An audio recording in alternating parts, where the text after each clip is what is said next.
Counter-Strike has a major bot problem, and it is really bad for the skins market and Counter-Strike in general. It's been a problem for a very long time now, and unless something is done about it, it's just going to get worse. And in this video, I'm going to explain where the problem comes from, Valve's long history of trying and failing to stamp it out, just how big the problem is at the moment, and why it's hurting the game. It is a really interesting story. Let's get started. Now, this video is brought to you by Skinport, the easy to use skins marketplace where you can sell your skins for real cash. Skinport has a huge range of skins, over 1.5 million of them, at prices miles better than the Steam market. And not only is it much better value, but there are zero fees if you're a buyer. If you see a skin for $100, you're going to be paying $100 for it, and that's it. If you're a seller, payouts are sent directly to you in your local currency, and a ton of countries are supported. Fees range from 12% to 6% on high value items and only 2% on private listings, making it a fantastic middleman service as well. And it's also safe. They've been operating for years and they've got a 4.9 star Trustpilot rating. It's a great site, check it out. Link is in the description. It's December 2018. Valve has just released the Danger Zone update and CS2 has gone free to play. There are limits on free accounts, like they can't access prime matchmaking until they get to level 21, and they can only get drops from a collection of B tier cases that are only worth pennies, but Valve feels confident that these limitations will stop people from abusing the system. Valve is horribly wrong about that. Over the next 2 years, CSGO would be blighted by massive bot farms endlessly leveling up free-to-play accounts to sell to cheaters. And even worse, the cases in the B tier drop pool started getting more expensive. That might sound like a good thing, but what it meant in practice was that the bot farms were making quite a bit of extra money. It was bad, really bad. Flying Scoutsman was completely unplayable, so Valve intervened. In June 2021, they deleted the B tier drop pool and made it impossible to access Prime unless you paid for it. Overnight, the bots were annihilated, and Counter-Strike's player count dropped hard. That month, the player count went down 16.75%. Now, it was summer, player numbers normally go down in June anyway, but based on these numbers, it's possible that as much as 10% of Counter-Strike's players before this update were bots. The bots had been stopped at the cost of removing genuinely good features that help new players, and Valve probably hoped that this would solve the problem forever, but Valve was wrong.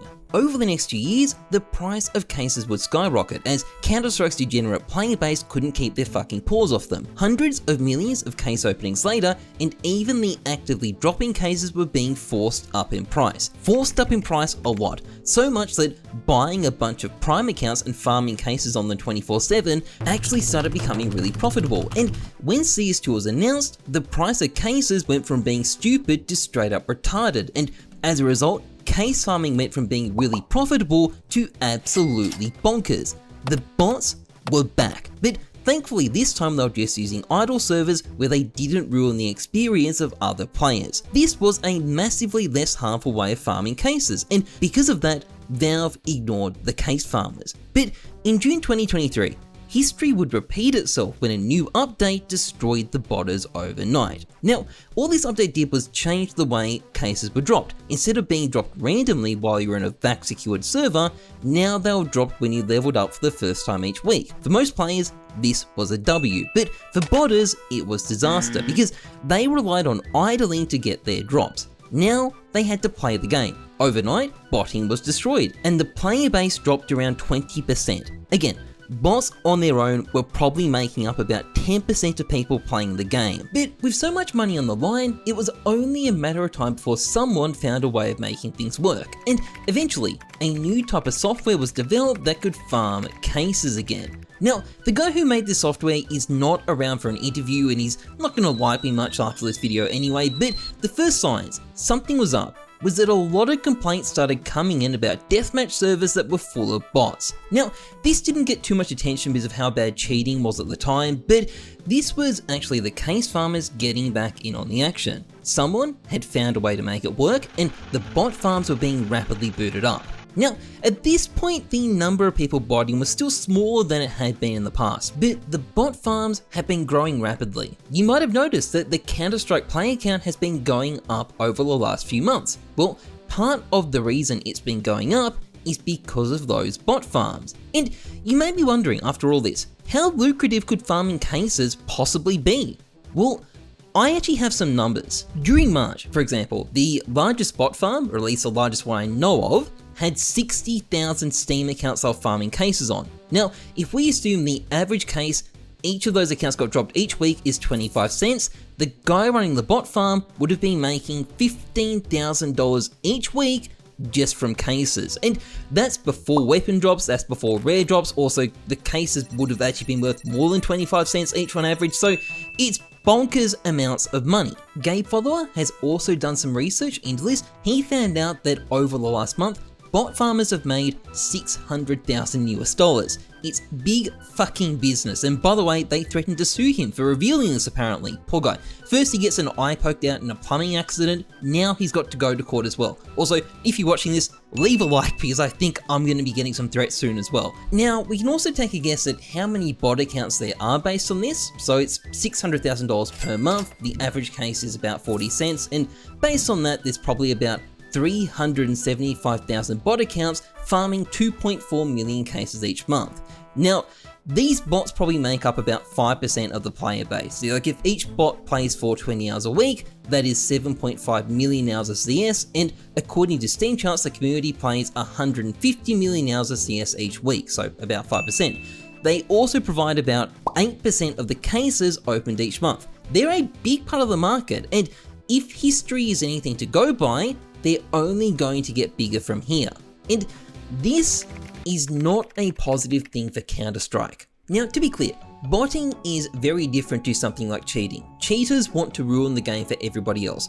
Botters want to make money by exploiting the system. They are not doing the same thing, it's not ethically the same. I don't consider botters equivalent to cheaters, but what they're doing still isn't harmless. So what's the issue? Well, cases function basically as a way of encouraging people to play Counter-Strike. They're worth money, and that is an incentive for people to log in, queue up in Premier, and deal with their idiot fucking teammates who don't make calls and can't even hit an easy shot. But there's only so much money the community spends on cases each week. So if bots farm $600,000 of extra cases each week, well, that is $600,000 of cases that would have gone to normal players instead if the bots weren't there. And I'm not saying players are being robbed here. This is a different thing. Like, they're not reaching into the pockets of players and stealing money. But the fact is, the average player would be better off if the bots weren't there. And if you're Valve and you want real people playing your game, this is definitely not what you want. Now, on top of this, bot farms provide an easy source of accounts for cheaters, which is not ideal. And having lots of bots running around leads to other people running around screaming that the game is dead and it's just all bots. I've seen a lot of that. The bots are using public servers and a lot of people are encountering them, so it's not a good look for the game. So what exactly have Valve been doing about it? Well, one thing they have done recently is prevent Prime status from being gifted. The reason they did this is that botters would farm enough Steam balance on one account to buy Prime status and then gift it to another bot to grow their network organically.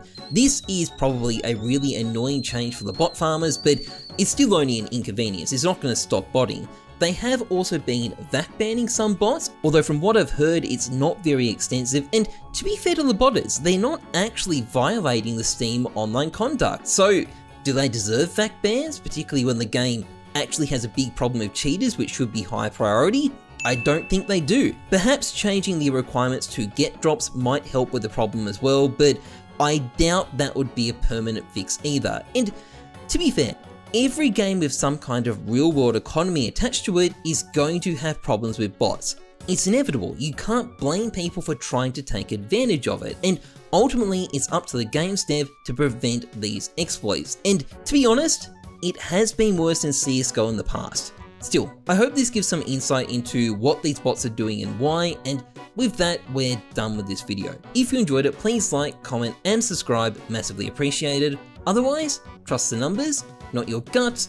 I'm Heyzeus, thanks for watching, see ya.